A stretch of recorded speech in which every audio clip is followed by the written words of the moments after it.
banyak pengalaman yang didapat nggak? Kan sekarang aku tahunya kan Jeremy sudah masuk ada di organisasi, termasuk ada politik juga ya. Politik juga ya. Serta banyak ada sosial lingkungan. Nah itu apakah itu dari pengembangan, dari pengalaman selama di Kang Mas Nimas atau memang sudah ada inisiatif sendiri, aku mau ke sini lah. Sebenarnya nggak boleh kan gitu ya. Iya. Rekomendasikan, tapi kalau aku pribadi nggak ada masalah. Iya, nggak ada masalah sebenarnya. Kok bener?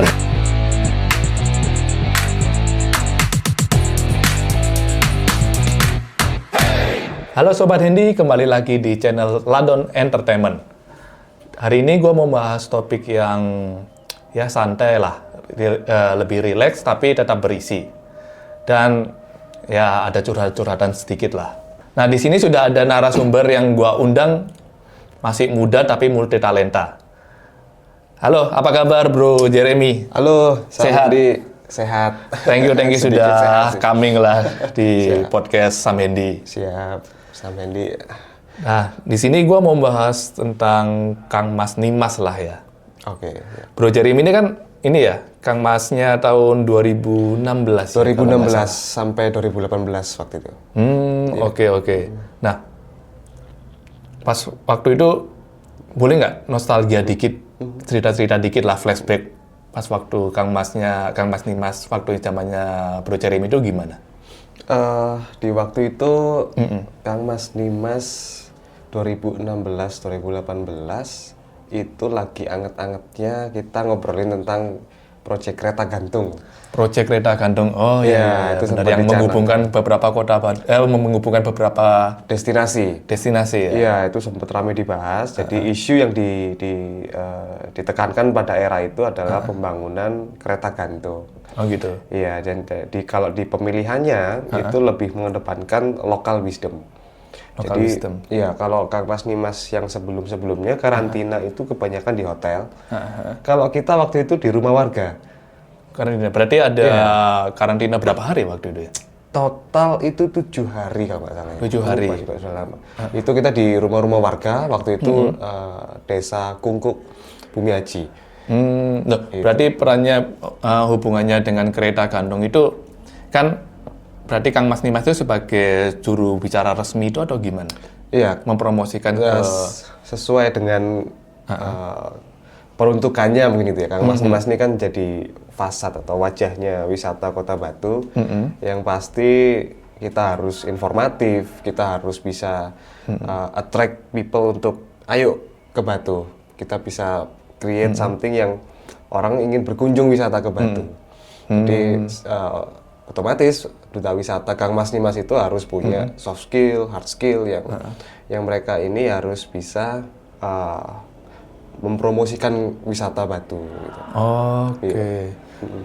Nah, Jeremy ini kan pemenang Kang Masnya tahun 2016 ya? 2016. Nah, waktu itu berarti masih usia berapa, Jer ya? Usia 15 atau 16 ya itu. Berarti masih kelas 11 ya? 11 SMA. Kelas 11. Iya. Berarti berarti secara wawasan kan masih belum terlalu luas kan ya? Mengenal Kota Batu atau gimana? Kan biasanya kan sebagai duta wisata itu kan mungkin sebagai juru bicara resmi ya tentang pengetahuan budaya, atraksi, sejarah, terus aspek unik destinasi untuk dijelajahi. Nah itu kan termasuk berbicara di depan umum, wawancara media dan kampanye media sosial. Nah di situ sudah berani tampil gitu. Iya, buktinya berhasil waktu itu. Nekat ya pokoknya udah berprinsip. Sebenarnya waktu itu nggak ada niatan untuk ikut Kang Mas Nimas dan nggak pernah kepikiran sampai jadi Kang Mas terpilihnya gitu. Oke. Karena satu memang suka bersosial, berorganisasi suka dari SMA. Kemudian suka belajar sesuatu. Dan kebetulan Batu itu jadi tempat favorit. Bukan karena saya ini warga Batu, tapi memang Batu itu menarik bagi saya. Tempat favorit apa ini? Dalam artian apa ini? Tempat yang spesial maksudnya. Spesial gitu atau ya? Ada kenangan manis, banyak kenangan manis itu. Ada di Awang Tani. Awang Tani tahun 17 September 2017 itu tempat Saya nembak mantan saya waktu itu. Oh, di Amung Tani. Di Amung Tani. Berarti dilihat langsung sama wali kota. Pada saat itu diresmikan. Iya, jamnya 23.45 saya ingat itu. Jam 11 malam 45 lebih 45. Wah, kayaknya ini itu banget ini. Ada sejarah di Amung Tani waktu itu. Oke. Back to topic tadi ya, tentang apa namanya? Tentang apa tadi ya? Ya, sebagai Kang Mas termuda waktu itu kan. Iya. Mungkin ya dalam tanda kutip kan, masih terlalu muda secara wawasan, mungkin terlalu kurang banyak gitu. Apakah dengan dalam artian dari dinas ini, apakah dari organisasi Kang Mas Nimas ini mendapat pelatihan khusus atau gimana sebelum tampil di muka umum gitu? Iya, jadi sebelum karantina itu ada beberapa tahapan. Yang pertama itu administrasi. Itu mengenai data diri, CV kita lah. Kemudian foto. Kemudian tes berikutnya adalah tes tulis. Ini tentang wawasan tentang wisata di Batu, tentang kalau nggak salah ada psikotes kalau nggak salah dulu. Lupa saya. Ada psikotes. Kemudian yang ketiga itu interview. Habis interview ada FGD, focus group discussion itu. Baru berarti tahap kelima itu baru karantina. Jadi prosesnya memang panjang. 2 bulan proses seleksinya itu. 2 sampai 3 bulan lah itu. Sampai dengan grand finalnya. Berarti bukan pemilihan kan, waktu itu ada zaman SMS, polling gitu atau gimana? Ada. Polling tuh waktu itu masih pakai koran dulu. Pakai koran? Iya. Terus pollingnya gimana warga waktu itu? Untuk polling, ya orang beli koran, dipotong, kemudian waktu itu kerjasama sama salah satu media cetak di Batu. Itu gitu, orang bondong-bondong. Nanti dicentang siapa gitu. Iya. Masih kayak gitu, tahun segitu. Sekarang kan udah pakai Instagram. Kolektor banyak gitu. Tapi kalau secara sosial media sekarang kan bisa dimanipulasi kan ya? Betul. Beli bisa ada gitu. Jual polling, jual apa, siapa yang menang kan gitu. Itu apakah, tapi sekarang masih ikut organisasinya Kang Mas Nimas atau kalau sudah selesai ya sudah maksudnya keluar atau masih tetap dalam satu organisasinya itu? Kalau organisasinya di paguyuban Kang Mas Nimas itu masih. Tapi yang bertugas adalah Kang Mas Nimas yang aktif. Jadi kan periodenya tiap 2 tahun. Yang terpilih ya, yang terpilih sekarang gitu ya. Betul. Berarti ini yang era 2024. Ini baru pemilihan bulan Mei kalau nggak salah. Oh, berarti ini 2024-2025 ya? 2026. Oh, sampai 2 tahun. Oh iya, 2 tahun ya. 2 tahun sekali kan ya. pemilihan. Nah, berarti Kang Mas Nimas ini dia termasuk di bawah naungan Dinas Pariwisata atau organisasi terpisah sih? Sampai hari ini yang saya tahu itu masih under Dinas Pariwisata. Under Dinas Pariwisata. Ya, binaan dari Dinas Pariwisata. Bidang SDM kalau nggak salah. Bidang SDM. Iya. Oke, dari pengalamannya Jeremy selama menjadi Kang Mas selama 2 tahun itu loh. Apakah menurut Jeremy sudah efektif nggak sih? Atau masih ada perlu perbaikan? Tapi terbatas oleh birokrasi. Karena ini di bawah pemerintahan kan. Sebetulnya plus minus ya. Kalau di era sekarang, saya rasa duta wisata ini perannya hampir-hampir tergeser sama sosial media. Karena orang udah nggak lagi lihat secara fisik ya. Orang cenderung fokus akan dilihat lewat Instagram, lewat Reels, lewat TikTok. Apa sih yang rekomendasi? Bahkan Google pun kayaknya udah mulai digantikan TikTok kayaknya. Misalnya rekomendasi makan gitu. Kita carinya di TikTok kan ya. Tinggal search aja ya. Kuliner di Kota Batu. Iya. Itu kayak gitu. Nah, beda era menurut saya. Jadi yang dulu itu masih ada kegiatan-kegiatan offline. Kita misalnya ada misi ke kota mana, waktu acara Apexi. Itu masih berperan di sana. Dan juga secara individu, memang waktu itu kita diwajibkan untuk selalu promote tentang Batu. Promote tentang Batu. Iya. Nah, kalau era sekarang ini sudah bergeser ke sosial media. Sebenarnya ini challenge-nya Kang Mas Nimas. Enggak Mas Nimas sih. Semua duta wisata tantangannya adalah masuknya sosial media menurut saya mengganti perannya duta wisata itu. Nah ini harus bagaimana menyikapinya. Iya, berarti mereka juga harus fokus ke sosial media karena memang sekarang sosial media promosinya lebih oke lah daripada secara off air kan, lebih banyak menampung orang kan daripada sekarang view kan gitu. Kalau secara off air paling kan unit terbatas siapa aja misalnya dalam suatu acara kan. Oh seperti itu. Setelah selesai di Kang Mas Nimas, ini Jeremy dari situ banyak pengalaman yang didapat nggak? Kan sekarang aku tahunya kan Jeremy sudah masuk ada di organisasi, termasuk ada politik juga ya, serta banyak ini ada sosial lingkungan. Nah itu apakah itu dari pengembangan dari pengalaman selama di Kang Mas Nimas atau memang sudah ada inisiatif sendiri? Aku mau ke sini lah. Iya, jadi ada unsur keinginan sendiri ada. Tapi ini akhirnya berkembangnya sampai hari ini, sampai tadi di-mention di politik itu karena dinamika. Gitu. Jadi berangkat dari keinginan atau kecintaan terhadap Kota Batu. Yang saya bilang tadi, Batu ini potensinya banyak. Cuman mau nggak mau, faktanya adalah SDM kita belum siap untuk mengelola itu. SDM-nya belum. Secara sarana prasarana juga belum sesiap itu untuk menjadi kota wisata. Ini pendapat saya. Karena di tahun 2019 itu waktu saya aktif di Junior Chamber Internasional, itu organisasi setara WHO yang bergerak di bidang kepemudaan. Itu JCI. Jadi terintegrasi dengan United Nations atau PBB waktu itu. Saya keliling ke beberapa negara di Asia Tenggara sampai Asia Timur. Itu secara resource-nya sebetulnya Batu ini luar biasa.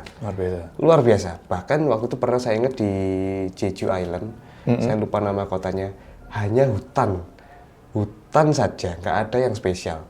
Tapi penataan tracknya itu betul-betul dibikin nyaman, bahkan untuk disabilitas. Jadi itu bisa digunakan oleh semua orang dan itu akan menjadi destinasi. Nothing spesial, itu pun di tiketing gitu.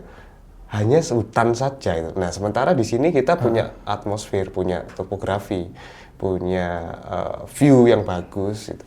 Itu yang harusnya bisa dieksplor gitu. Iya, kayak ada salah satu di itu bisa. Berarti itu perlu sinergi pemerintah ya? Betul, sinergi pemerintah, masyarakat, instansi, dan sebenarnya satu hal yang saya dorong itu sebenarnya harus ada sekolah vokasi atau universitas nasional. Misalnya kalau di Batu ini ada Lipo, ini kan juga orang Batu, Pak, keluarga Pak Riyadi ini. Kasihlah situ UPH gitu misalnya. Nah, mungkin mereka perhitungannya bisnis nih. Kira-kira ada nggak yang anak Batu kuliah di sini? Nah, justru spesifikasinya itu yang harus misalnya nih standar untuk untuk hospitality, untuk pariwisata yang mana di Malang Raya itu nggak punya, atau bahkan justru agak keluar, tapi itu hanya ada di Batu. Misal tentang balistik, kan nggak ada tuh di sekitar Malang Raya. Atau seputar tentang teknik lingkungan berbasis alam mungkin atau bersampah mungkin itu. Atau ya hal-hal yang spesifik dan tidak. Karena di Batu ini kan kota agropolitan kan. Jadi mengutamakan juga tentang sustainable green tourism juga kan ya. Iya. Karena sekarang banyak juga kan ladang-ladang ruang hijau berganti menjadi bangunan dan lain sebagainya. Berarti lebih ke wisata buatan ya. Iya. Nah, itu juga sama ya. Kita nih saat ini 10 juta wisatawan Malang Raya tergabung di visitor sejumlah 10 juta tuh hanya di Malang Raya, bukan spesifik di Batu. Itu rata-rata kan wisatawan domestik. Sementara spendingnya mereka, nggak akan sebanyak dengan mancanegara. Iya. Seharusnya, gitu. Bukan seharusnya sih. Usulan saya sebetulnya kita itu harus fokus untuk mengundang wisatawan mancanegara. Harusnya, karena kalau kita pelajari di Bali, misalnya di Kabupaten Malang, length of stay-nya itu akan kalau dibandingkan Batu, di sini 3 hari 2 malam selesai. 2 hari 1 malam selesai. Tapi kalau orang ke Bali bisa 10 hari, 14 hari, bahkan ada yang 1 bulan di sana. Kenapa? Ya karena alamnya yang dijual gitu. Berarti harusnya dari misalnya Surabaya atau Malang Bandara itu ada shuttle bus yang langsung ke Batu ya? Harusnya. Di situ mungkin ada stand buat mempromosikan kota Batu di bandaranya itu ya? Iya, itu bisa dilakukan salah satu Itu Kang Mas Nimas itu pernah nggak sih ngajukan usulan kayak gini-gini itu pernah nggak? Pernah diterima nggak sih? Nah, ini sedikit curhatan ini. Pernah diterima nggak sih? Aku mau kayak gini-gini. Jadi bos nanti aja lah, anggarannya belum ada. Iya. Ya, nah, ini sebagai media ya. Terima kasih sama media dikasih media ini untuk menyampaikan Tadi yang itu. kan bisa ngeliat tuh. Iya. Oh iya, ada perubahan harus di Kang Mas Nimas kan udah berapa tahun ya Kang Mas Nimas sekarang usianya ya? Kalau nama Kang Mas Nimas itu ya kalau nggak salah nih 2010 kalau nggak salah apa 2008. Berarti sudah 14 tahunan ya? Iya. Sebelumnya itu namanya Putra Putri Duta Wisata Kota Batu. Oh, perubahannya tahun? Aku lupa tepatnya ya, kisaran 2010 kalau nggak salah. Naik turunnya era-era segitu. Iya. Sebentar sebelum kita ngomongin Kang Mas Nimas sih, seberapa banyak sih yang tahu tentang Kang Mas Nimas? Kita lihat dulu videonya ya.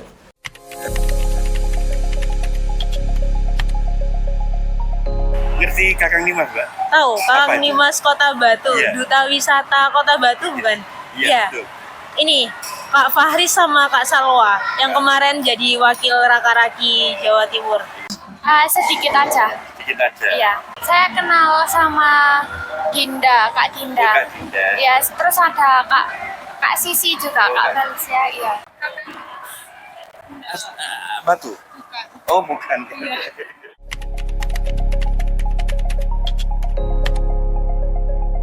Lewat mereka kan kita jadi bisa mengenalkan wisata yang ada di Kota Batu, terus ekonomi kreatif, ya seperti itu. Kalau menurut saya itu kayak waktu acara itu kayak mereka menampilkan tentang budaya-budaya Indonesia. Jadi memakai kayak kebaya, baju adat Indonesia, terus menarikan tari-tari tradisional juga untuk fashion show juga.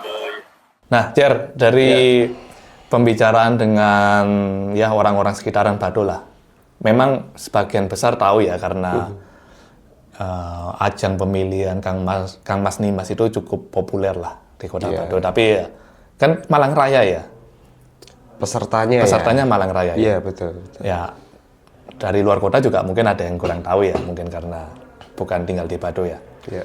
Nah, di sini kan mereka kan membicarakan, oh Kang Mas Nimas itu seperti ini. Benarnya apa sih tugas-tugasnya itu? Apakah di situ ada hak dan kewajiban atau tugas Kang Mas Nimas itu harus begini? Apakah ada kontraknya atau gimana gitu?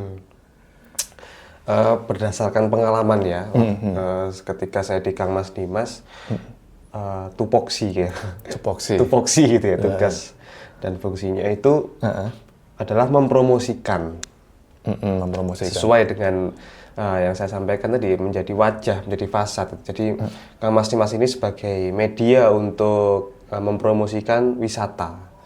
Itu pada prinsipnya seperti itu. Nah, di sisi lain, Kang Mas Nimas ini juga seringkali dilibatkan untuk development, Jadi, pengembangan seperti apa? SDM. Ini mungkin ada relate-nya tadi dengan pertanyaan sebelumnya itu. Jadi bagaimana meningkatkan kesadaran sadar wisata itu ya, masyarakat sadar wisata itu harus seperti apa? Nah, ini Kang Mas Nimas dilibatkan. Itu seperti itu. Tapi aku lihat ini memang wisata Kota Batu sudah cukup bagus lah ya. Tapi yang minim ini wisata budaya. Beda dengan Bali kan, misalnya kalau Bali kan kita tahu ada tari kecak apa gitu udah mereka tahu, maksudnya ada pengunjungnya yang benar-benar. Kalau di sini misalnya ada di sini apa tari Sambromo ya. Sambromo Seperti gitu kan, misalnya dibikin pentas gitu, wisatawan luar itu tertarik nggak sih? Tertarik atau nggak tertarik itu relatif ya. Relatif ya. Tergantung bagaimana mereka mempackage itu. Iya, mungkin karena schedule waktunya nggak ada ya. Schedule waktu dalam arti timeline itu misalnya tiap hari Senin ada pentas jam segini ada, jadi ada scheduling waktunya mereka tahu gitu. Iya, itu pernah nggak sih disampaikan gitu? Dulu itu pernah saya sampaikan.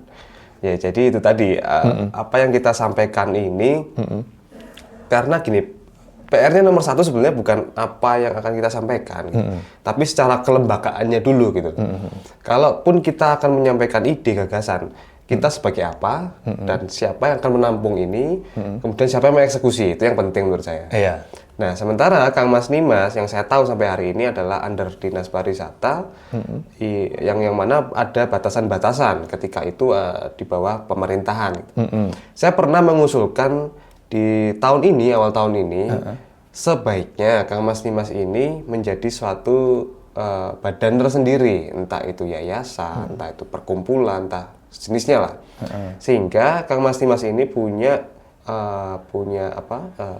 peran yang spesifik, dia punya legitimasi gitu. Legitimasi, oke. Siapa nih yang bilang loh? Kang Mas bisa membuat kebijakan sendiri supaya betul. Kayak kita berkaca pada di ajang nasional misalnya di Putri Indonesia, Yayasan Putri Indonesia YPI, legalitasnya jelas dan statement kita bisa berstatement, kita bisa memanage sesuatu yang ada. Itu harusnya dilakukan itu. Kalaupun misalnya dengan Dinas Pariwisata, ini kan bisa jadi kemitraan sebetulnya. Benar. Tidak memutus hubungan dengan Dinas Pariwisata, dan justru kita akan lebih melesat karena tidak ada aturan yang berlaku untuk ASN kan gitu. Kayak misalnya ASN tidak boleh menerima Jadi cuma benernya pisah manajemen aja kan? Iya, gitu. Manajemennya biar dia atur organisasi Kang Mas Nimas sendiri. Betul. Dan kita akan bisa kerjasama dengan swasta, dengan BUMN, misalnya yayasan di nasional, bahkan internasional. Itu akan jauh lebih leluasa gitu untuk pengembangannya. Terus gimana jawabannya? Ini nunggu jawabannya aja. Ya gitu ya. Sampai kan? hari ini saya menunggu jawabannya. Wah, ini gitu ya. Perlu dipotong, dikirim ke sana ya. Iya. Tapi ya. Ini intermezzo aja ini. Selama bertugas nih, ya kunjungan dan lain sebagainya itu ada fee-nya nggak sih? Pelan-pelan naik, bisi-bisi nih. Iya. Uang transport ada sih. Uang transport ada.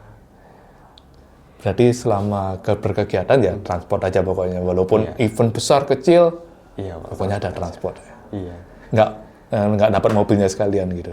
Tiap anak dapat satu mobil gitu. Wah, kalau kayak gitu saya mau jadi Kang Mas sampai hari ini. Iya. Tapi yang penting kan sudah menyandang gelar kan ya, Kang Mas itu katanya kan nggak pernah terputus ya. Selama dia selesai bertugas ataupun masih bertugas, tetap dia sebagai Kang Mas Nimas Kota Batu. Betul. Oke. Nah ini gue ada pertanyaan santai nih. 5 pertanyaan cepat.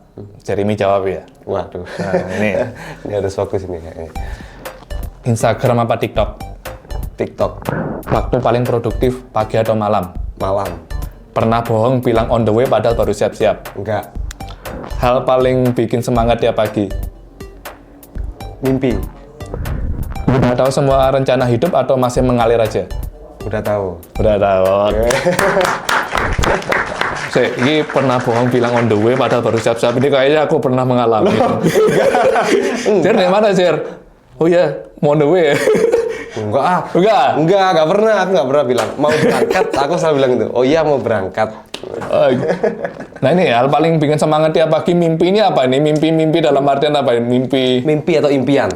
Oh, mimpi impian. Aku kira mimpi bangun tidur. Oh, aku habis mimpi ini. Iya. Mimpi impian. Oke, thank you Jer. Siap. Ini ada satu lagi nih luar nih. Iya. Mau dibaca nggak? Apa tuh? Katarot. Waduh. Satu pertanyaan aja. Bebas. Boleh. Satu pertanyaan. Oke, satu aja ya. Boleh. Dulu. Oke. Baru tahu loh Samedi bisa baca tarot. Oh, bisa. Udah lama ya? Gini nggak sih? Ya, pelan-pelan aja. Kadonya lebih besar soalnya. Oh iya.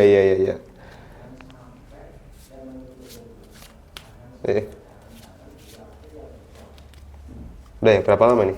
Udah bebas. Cukup ya?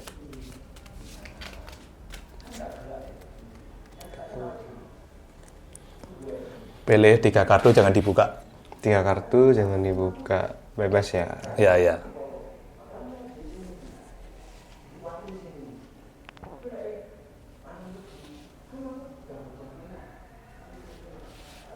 Oke. Ini sebelumnya minta maaf loh kalau ada kata-kata yang salah loh ya. Oh iya, mana. Saya juga minta maaf nih. Kita baca aja. Nah, kalau di Tebaran ini sih, aku lihat pekerjaan yang Jeremy kerjakan selama ini sih sebenarnya sudah ke arah yang positif. Oke. Cuma di sini aku lihat perlu pengembangan diri lebih ke spiritual. Mungkin ke jalur-jalur doanya sudah mulai berkurang di sini. Di sini memberitahukan kalau mungkin lebih ke kata hati atau lebih ke doa itu sebenarnya kan kepercayaan, keyakinan, iman kan ya. Itu dengan iman tuh pekerjaan yang Jeremy kerjakan ini lebih lancar. Nah di sini aku juga lihat sudah nggak sabar ingin berlibur pokoknya keluar dari kota Batu ini kayaknya ini. Mau pekerjaan di mana sih? Ada lah. Udah ada gambaran dah. Kok ada kartu perjalanan ini? Sebentar ya. Bentar. Kita ini ke gereja kan. Sebenarnya nggak boleh kan gitu ya. Iya. Rekomendasikan. Tapi kalau aku pribadi nggak ada masalah. Iya nggak ada masalah sebenarnya. Kok bener? Ini kan cuma interpretasi aja. Iya. Tapi bener loh, BTW ya, Indonesia dikit juga. Emang bener sih poin di mana kita itu harus deket sama Tuhan tuh bener. Aku ketika ya ini aku belakangan baru mendapat ini ya wahyu gitu. Wahyu gitu. Emang loh kita ini kalau nggak bisa kalau nggak deket sama Tuhan tuh nggak bisa apa-apa. Iya benar. Ini buat kalian nih yang Dengarkan ini. Woi sorry. Aman. Yang ninggalin pelayanan, balik. Yang jarang ibadah, ayo balik. Gitu. Pengalaman pribadi. Pengalaman pribadi nih, ayo. Iya. Sama aku juga. Dicari terus aku. Gitu. Jadi emang bener sih. Ada ini benar perkara. Aku belakangan merasa karena kesibukan. Itu akhirnya prioritasnya bergeser. Dan dapat teguran juga berkali-kali. Bahwa kita ini di luar Tuhan nggak bisa apa-apa. Jadi memang harus penting dan wajib untuk kita tuh membangun kerohanian kita, spiritual kita. Sebenarnya di sini ada keyakinan apa yang sudah Jeremy kerjakan ini akan menuai hasilnya gitu loh. Cuma ya tinggalin aja. Doanya ini kurang. Siap. Oret lapor. Siap. Nah ini ada planning untuk keluar. Ini kok bener ini? Gimana ini? Wah, kemana ini? Aja ini, Jer. Nanti pantau terus di Instagram saya ya. Siap. __ gitu. Siap. Lupa follow dan juga Instagramnya Ladon Entertainment apa? Ada. @Ladon Entertainment. Oke, kalau dibaca nggak selesai nih. Oh iya. Oke guys, thank you untuk podcast hari ini. Sungguh menarik dan terima kasih Jeremy sudah datang. Sampai jumpa di podcast Sam Hendy berikutnya. Sampai jumpa.